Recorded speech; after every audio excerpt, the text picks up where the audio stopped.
Sukuna vient d'utiliser le rayon noir pour la deuxième fois. Alors que Miguel nous fait une prestation incroyable et que Maki, Yuji et Chozo reviennent sur le champ de bataille, il semblerait que Sukuna va potentiellement récupérer son sort d'inversion. Mais ce n'est pas tout, parce que Gege Akutami, en introduction du tome 26 de Jujutsu Kaisen, a réalisé une toute nouvelle illustration de Gojo Satoru. Si on la compare avec l'image de Gojo à terre, on dirait que c'est comme s'il revenait à la vie. Est-ce un indice de son retour à venir, ou alors est-ce juste une image inédite de la réaction de Gojo face au slash qui tranche la réalité? Salut la team, j'espère que vous allez bien. On se retrouve aujourd'hui pour une nouvelle vidéo à propos de Jujutsu Kaisen. On va parler du chapitre 255 qui d'après moi était vraiment pas mal. Gege arrive à nous faire apprécier des personnages extrêmement rapidement parce qu'on se rend compte que Miguel est tout sauf un PNJ. Le combat face à Sukuna semble bien avancé et nous apprenons que Gojo est raciste. Hein? Quoi? Dans ce chapitre, Chozo, Maki et Yuji font leur grand retour, ce qui augmente les chances de victoire pour les alliés. Sukuna semble au top de sa forme en réalisant un deuxième rayon noir. Est-ce que Gojo Satoru va revenir pour vaincre le roi des fléaux? Est-ce que les alliés vont réussir à vaincre Sukuna? Quel est exactement le sort de Miguel? Eh bien, c'est à ces questions qu'on va répondre dans cette vidéo. Comme d'habitude la team, je vous invite à liker, à vous abonner et à activer la cloche de notification pour ne louper aucune vidéo du très lourd arrive. Venez aussi sur Twitch, je live très souvent pour jouer à Valorant, lire Berserk ou encore parler de Jujutsu Kaisen. Donc sans plus attendre, rentrons dans le vif du sujet.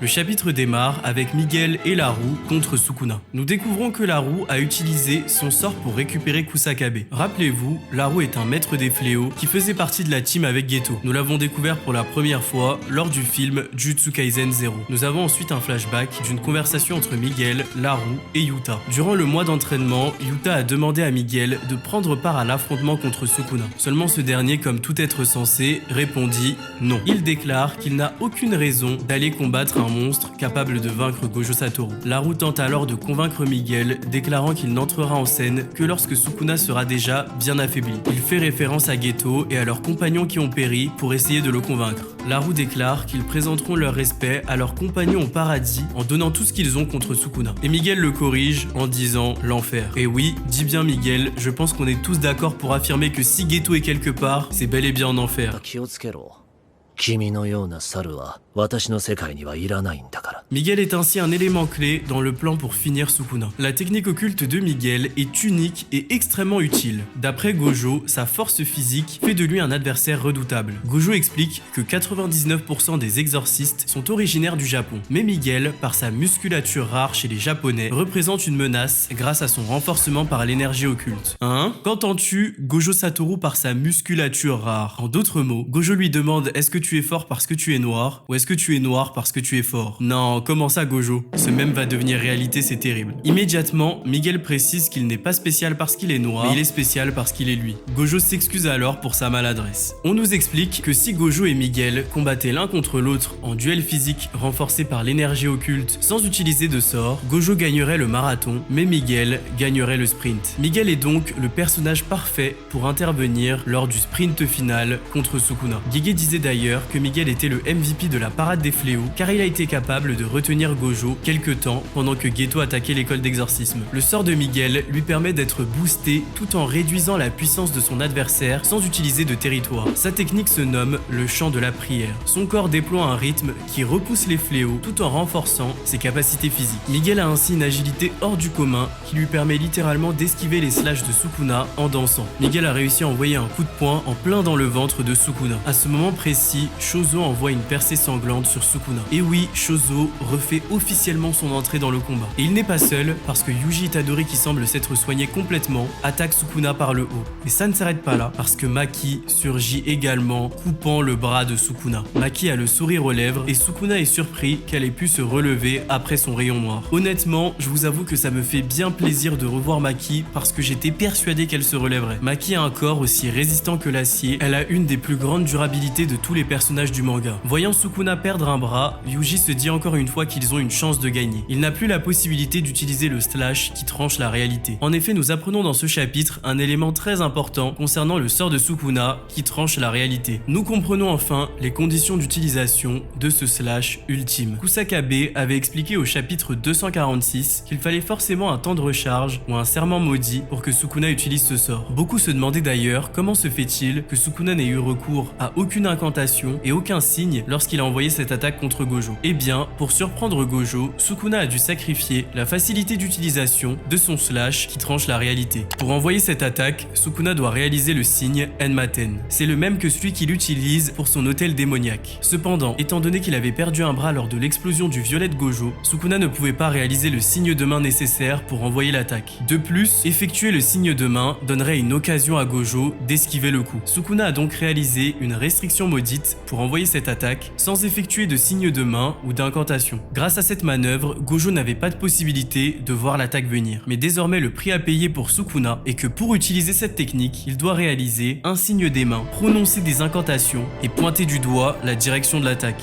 Par exemple, là face à Kashimo, on peut voir que Sukuna fait le signe des mains. C'est une très bonne écriture de la part d'Akutami. Ces conditions bien contraignantes empêchent Sukuna d'utiliser ce sort à volonté. Au-delà, cette utilisation de Sukuna concernant le pacte maudit semble redonner un souffle aux théories d'un retour potentiel de Gojo. Qu'est-ce qui empêche Gojo, suivant la manœuvre de Sukuna, de réaliser un pacte maudit qui lui permettrait de revenir à la vie? La théorie d'après laquelle Gojo sacrifierait son sixième œil pour revenir semble d'autant plus plausible. Et ça ne s'arrête pas là, parce que l'illustration d'Akutami pour le tome 26 semble réellement montrer un retour potentiel de Gojo. Sur le dessin, on dirait vraiment que Gojo revient à la vie. Et son sixième œil est particulièrement accentué. Rappelez-vous de cet opening qui insinuait que Gojo perdrait un œil. Il y a une autre théorie possible, c'est celle de l'intervention de Shoko et Utahime, les deux femmes de la vie de Gojo. Shoko pourrait utiliser son sort d'inversion sur Gojo, boosté par le pouvoir d'Utahime. Utahime peut augmenter temporairement la puissance brute de l'énergie occulte de tout exorciste. L'activation de son sort se fait par le biais de récitation,